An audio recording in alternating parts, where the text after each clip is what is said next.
with the Xbox Series X now being 2 years old, I figured this would be a good time for a long-term review of this console. In this video I'm going to talk about my overall experience of using the Series X and also look ahead to the future of this generation. Let's kick off with the most important aspect, games. It's fair to say that in terms of big AAA first-party exclusives, things have been a little thin on the ground since the Series X launched. We've had Flight Simulator, Halo Infinite and the awesome Forza Horizon 5, and that's pretty much it for major exclusives. However, Microsoft are well aware they need more exclusive titles, and with all the studios they now own, things will only get better in the future. So whilst 2022 has been a fairly lean year, 2023 is looking strong for Xbox exclusives. We already have Starfield, Minecraft Legends, Forza Motorsport and Redfall confirmed, and hopefully we'll get a couple of surprises too. If the Activision deal goes through, then that will be another huge boost for Xbox. In the meantime, whilst first-party exclusives are important, they aren't everything. I've enjoyed plenty of third-party game titles on my Series X, all of which I played via the unrivaled Game Pass subscription service. I never cease to be amazed as to how good Game Pass is. It really is the best deal in gaming. As well as getting a huge archive of older games, and all Xbox exclusives when they release, you also get a bunch of third-party titles on release too. Just over the last year or so I've played Back 4 Blood, Trek to Yomi, A Plague Tale, As Dusk Falls and Sniper Elite 5.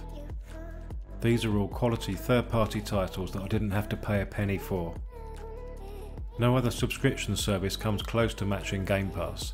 I got a great deal on 3 years of Game Pass Ultimate, which as well as offering a huge library of games to play, also covers your multiplayer. The value for money here is just ridiculous. I know I certainly prefer this approach to paying £70 a game on my PS5. I'm sure the price of Game Pass will have to increase in the next year or so, particularly if the Activision deal is successful. But even if it does cost a few pound a month more, it will still be an absolute bargain.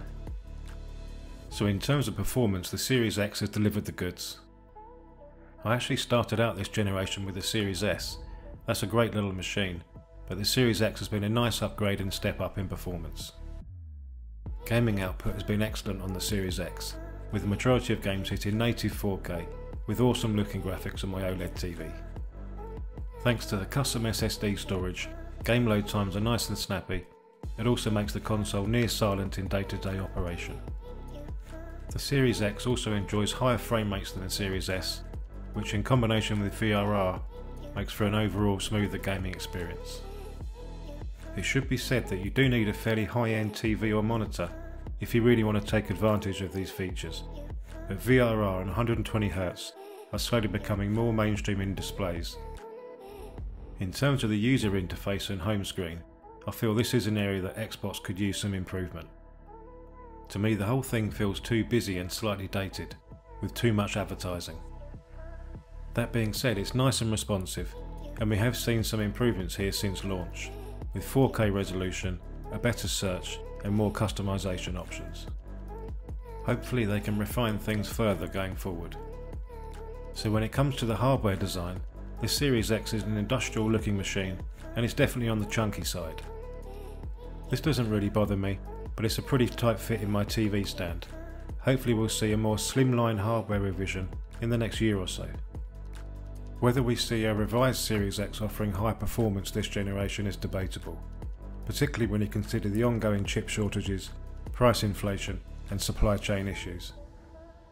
So the supplied Xbox controller is super comfortable to use and has a tasteful matte finish. Whilst it does lack the more advanced haptic feedback of the DualSense on PS5, I do prefer the asymmetrical layout of the analog sticks on Xbox. It just feels more natural and fluid to me, particularly for FPS games. Although battery life is pretty good, the Xbox controller does rely on removable AA batteries. However, I picked up the Controller Gear Pro charging stand, which has made life easier. As always, I've left links to all the products you see in this video in the description below. Overall, the Xbox Series X is an impressive system that's easy to recommend.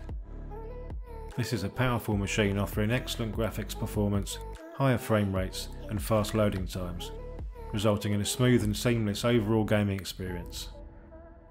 And when you add a Game Pass subscription, you have a premium console that will excel at playing games both old and new for years to come. That's a wrap for this video. I've been Tom Hyphen. Like and subscribe for more gaming content. You can also find me on Instagram and Twitter. Thanks for watching.